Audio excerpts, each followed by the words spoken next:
Now children, in this video we will study how to find out the position of elements in the periodic table. It will be basically for elements of S block, P block and D block. For F block, the chemistry is not very much known, things are not very much fixed, hence we don't follow the criteria exactly for those elements. Now here, what happens is when you are asked to write down the position of the element in the periodic table, you should first write the electronic configuration. First thing, you will write configuration.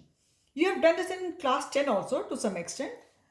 Then children, like you wrote configuration like this. Whatever is the highest number of the shell, like here it is 4, here it is 3, here it is 3, here it is 4. You see 4 is inside, D is filled later.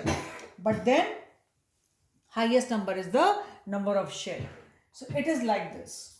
So the period is the highest value of shell.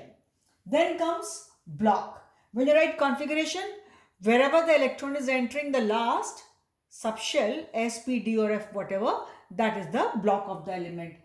So if at all it happens to be an S block element, then what happens? If it is an S block element, then what happens? You write the configuration, the number of valence electrons will be its group number. S block elements, group number is equal to number of valence electrons. Say for here I gave you 19. You wrote configuration 1s2, 2s2, 2p6, 3s2, 3p6, 4s1. This is our last shell. Fourth shell is the last shell. That will be its period. So period will be 4. It has only one electron in the valence shell. So group is 1. Suppose I have atomic number 16. I'll write configuration 1s2, 2s2, 2p6, 3s2, 3p4. I wrote. Now what happens? Here the last shell is 3 because 3 is the highest number. So 3 will be the period. Now this is a P block element. For P block element we have seen group number is equal to 10 plus number of valence electrons. So 2 plus 4 is 6. So here group number will be 10 plus 6 and the group number is 16. Now suppose it is 18. You write configuration, in the end it will be 3s2, 3p6. So what happens here? 3 is the highest number. So that will be the period number. Then period is 3. Now it is a P block element because the last electron is entering P subshell.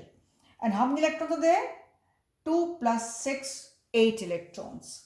And being a P block element, its group number has got to be 10 plus number of valence electrons, which is 8 here. So 10 plus 8, 18. So period 3 because the shell was 3 here and group is 18.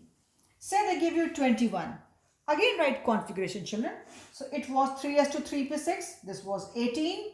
Then 4s2, 20. 3d1, 21. So now remember 4s2 is always 20. Then you proceed 3d1, 3d2 accordingly for 21, 22. So it is here. Now, although 3d has filled later, but the largest number, the highest number of the shell is 4. So this will be the period number. Period will be 4. Now, this is a D block element because the last electron is entering D subshell. For D block, group number is equal to number of electrons in n minus 1 D, this D, and ns subshell, whatever electrons is here. So this is n minus D. D is having 1 electron and ns subshell. Here it is 2. So 2 plus 1, 3. So period being highest number is 4 and group is 3 because 2 and 1, 3. Similarly, if you have 24, so 4s2 and then 3d4, but you know we never write 4s2, 3d4. So 4s1, 3d5. This is the highest number of the shell. This will be period 4. And since last electron entering D, so it is a D block element. And for D block, the group number is what? Number of electrons in n minus 1, D and S. So D is having 5, S is having 1, 6. And that is equal to, group is equal to 6. Now if you go to 29 suppose. So it is actually 4s2, 3d9. I told you 4s2 is 20. So what happens is 4s1, 30, 10. Fine, no problem. but the last electron is entering 3d, and this is the outermost shell. So P is 4, 10 plus 1, 11, being D block element.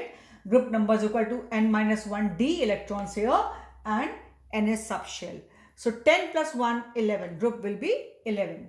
If it is 30, 30 means 4s2 3d10. So what you will do, being this outermost, this is the largest shell, highest number, this will be the period number. Period will be 4 and group will be 10 plus 2, because the formula says number of electrons in D and ns subshell.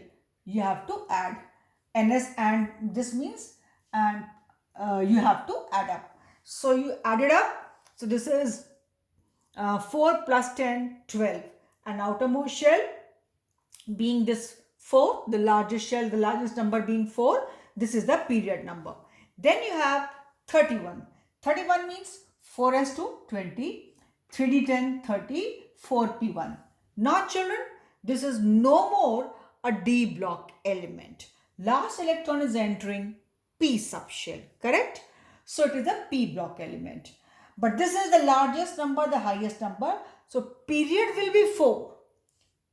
Period will be 4. Now this being a P block element, go back to P block, 10 plus number of valence electrons. So valence shell is 4, 4 here, 2 and 1, 3.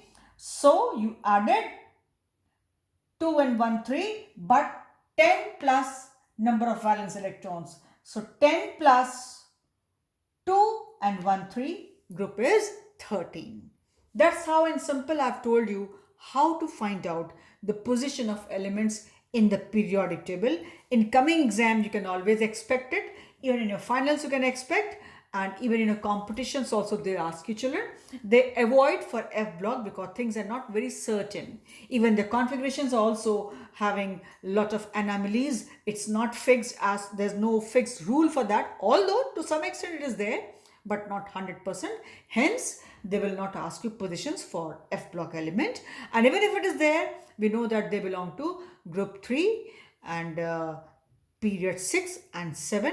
They were all there after lanthanum, but they have been placed at the extreme bottom of the periodic table in 2 rows of 14 elements each. But I again repeat, nobody will ask you the position of F block element. This is how they will ask you the position for the elements belonging to S, P or D block. So I've told you in short.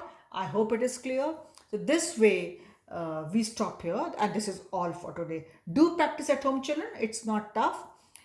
Many of you must be knowing it also. I just thought I should ask you because this I left that time deliberately so that you practice writing of electronic configuration and all. And once you're thorough with that, you have understood with that, you wrote test, and then you can understand it faster and quickly. So this is all for today. We stop here. Thank you children.